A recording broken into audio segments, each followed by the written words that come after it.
there's violence everywhere. Lord, how long are you going to tolerate this? And God says to Habakkuk, well, I wasn't going to tell you, but since you asked, I'm bringing the Babylonians. And Habakkuk begins to panic, and he says, Lord, how are you going to do that? The Babylonians are more wicked than we are. Your eyes are too holy, too pure to look on wickedness with favor.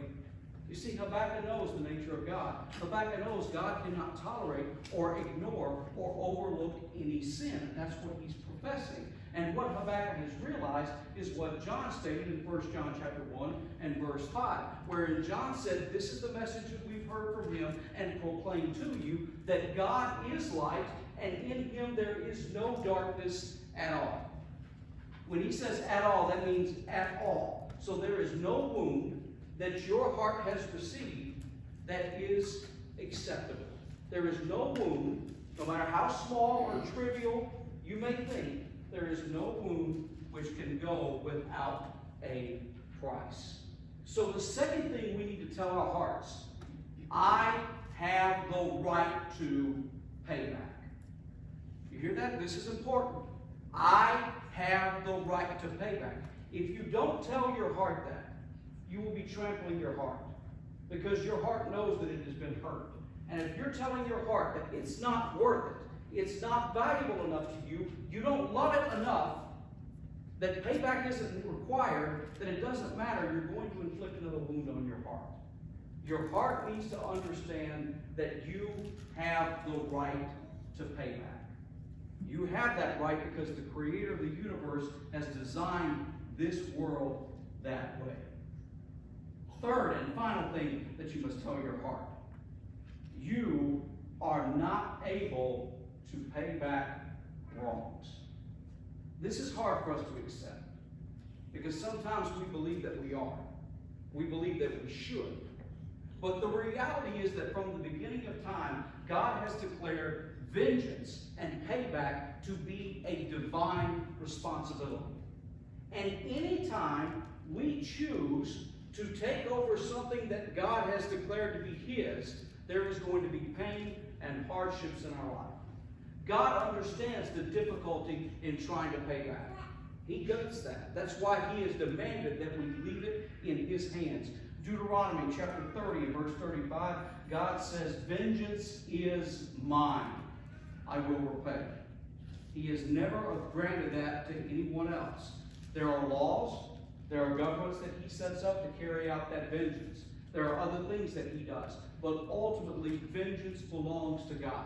And it is important that our hearts recognize that we are not capable of handling that payback on our own. Jeremiah 51 and verse 36, God reminded Jeremiah of the same thing, that He would be his avenger, that God would take the necessary revenge against the people that had hurt him. And God was reminding Jeremiah of that. And God referred to Himself in that verse as Jehovah Shabbat. That means my God, my judge. You see, what God wanted Jeremiah to do is when you recognize that there is a wrong, you need to bring it to me. You need to let me handle that. And this is what Paul quoted again in Romans 12 and verse 19.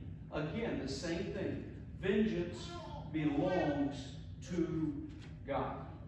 So the third thing that we have to tell our hearts, we have to say to our hearts, to Jesus, I am relinquishing my right of retaliation, my right of payback to you. And we leave it with Jesus. It is a recognition that we do not have the capability of paying back wrong. That we do not have the ability to pay that back without it inflicting more damage on our hearts. So our hearts need to hear these three things. Our hearts need to hear that we are not responsible for other people's behavior. There is nothing wrong with us. No shortcoming of ours warranted or excused someone else's wrong, someone else's behavior. So we need to understand we don't have responsibility for that person's wrongs. We also need to understand that we do not have the responsibility of carrying out the payback for that wrong. Those things are absolutely essential. We need to look at the situation and look at that chain that perhaps we've been carrying for a long time.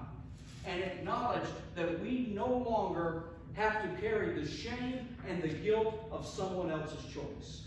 We no longer have to carry the shame and the guilt of someone else's decision. That is not ours to carry. That is between them and God. And we do not have to pay them back. We have surrendered that over to the authority of the judge of all the earth. We've surrendered that to Jesus. Matthew 28 and verse 18, all authority in heaven and on earth has been given to me. He is the judge. We bring it to him. We leave it in his hands. That does not mean that we automatically restore the relationship with someone that has hurt us. There's a whole other lesson about that. But understand, for our heart's benefit, in order for us to accurately heal, these are the three things that we must accept. So every time your mind plays for you something someone did to you, something that causes you anger, something that causes you to think less of yourself, anytime that happens, you need to walk through these three steps. You need to tell your heart, I'm not responsible for that.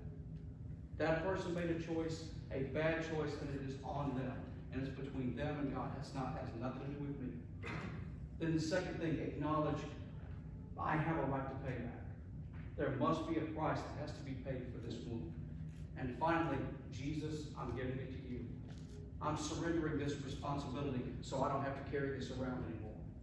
I don't want to have to carry this burden of trying to pay someone else back. That is not what we were created.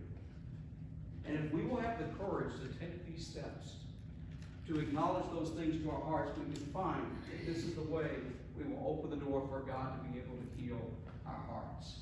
We have to submit to the process the way he has given to us in Scripture. We don't have the right to decide to do it another way. We don't have the right to say, okay, I'm going to heal my heart, but I'm going to do it in a way that's a little bit easier than that. God. None of us are God. None of us created this place. None of us define the rules for how this place will operate. God has done that, and this is the process that he has given in order for those wounds to heal. Yes, he could snap his fingers and make it all go away. He has the ability to do that. He has the ability to wipe the memory from your mind and make it as if it never, ever happened. But if he does that, you're not going to learn to trust him. If he does that, you're going to miss the growth in your relationship when you turn it over to him and you put it in his nail-scarred hands. See, there's a bonding that takes place between you and him when you turn it over to him. And if you deprive your life of that, if you deprive your heart of that relationship, you're missing a golden opportunity. That's why God is not going to do it any other way. He could snap his fingers and make it go away, but he will not do that. Instead, he has set this process up to where you can heal, where you can grow, and you can learn to trust him more. The lesson is